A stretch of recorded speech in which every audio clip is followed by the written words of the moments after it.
நாடும் பறவை நாடும் சண்டப்பட்ட கதை உங்களுக்கு சொல்லட்டுமா? சொல்லு. இந்த பறவை நாட்டுகள் இல்லை தப்பாயிடுச்சு. இந்த பறவைகள் எல்லாம் சந்தோஷமா காலகாலமா பறிச்சா. அந்த ஒரு காலத்துல வந்து பட்டத்தை கொண்டு வந்துட்டாங்க. அன்னைக்கு இருந்து பட்ட நாடுகள் உருவாச்சுங்க. உருவாய் என்ன பண்ணுச்சு?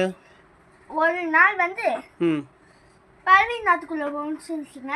அந்த பறவைங்கள்ல சிலது ஸ்பேஸுக்கு பறந்து போயிடுச்சு.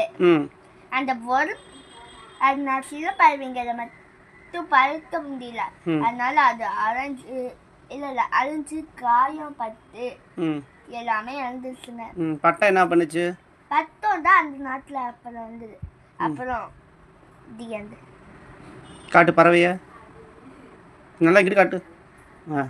இதான் பறவை. பட்டம் உள்ள இருக்குது. இங்க காட்டு. இந்த கதையை யார் உருவாக்குனது? கதை பேரு பட்டம் நாடும் பறவை மற்றும் பறவை நாடும். சரி சரி. பட்டங்கள் வந்ததுனால பறவைகள் அழிஞ்சிச்சு, அப்படித்தானே? ஆமா. நெக்ஸ்ட் கதையும் பெரிய போட்டுலாம். சரி, நெக்ஸ்ட் கதை இதை முடிஞ்சோடனே தொடரும். அப்புறம் பறவைகள்லாம் பறந்து போயிடுச்சு. அப்புறம் பறவைகள்லாம் திரும்ப அந்த நாட்டுக்கு வர்றாங்களா நியாயம் கேட்க? ஆமா. ஸ்பேஸ்ல இருந்து திரும்பிய வந்து நியாயம் கேட்கலாம். வந்து லேண்ட் ஆனாங்க. சரி.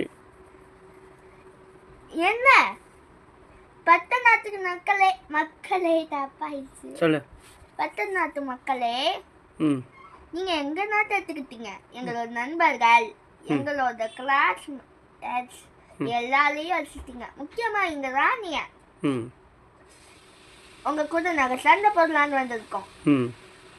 நான் இவன் கூட இது நம்ம இந்த சண்டையை ஒவ்வொருத்தரா போட்டுக்கலாமா? ஓகே. தீக்கும் எல்லா சண்டையில யார் ஜெயிக்கிறது? அதாவது இவங்க தான். அவங்கன்னா பறவைகளா? ஆமா. ஜெயிச்சு கடைசியில் அந்த பட்டம் நாட்டை கைப்பற்றிட்டாங்களா பறவை நாட்டை? திரும்பியுமே. அடுத்து நான் இவன் கூட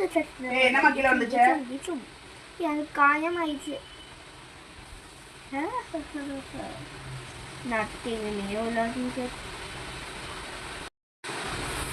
இவனும் நானும் சண்டை பண்ணுவோம்.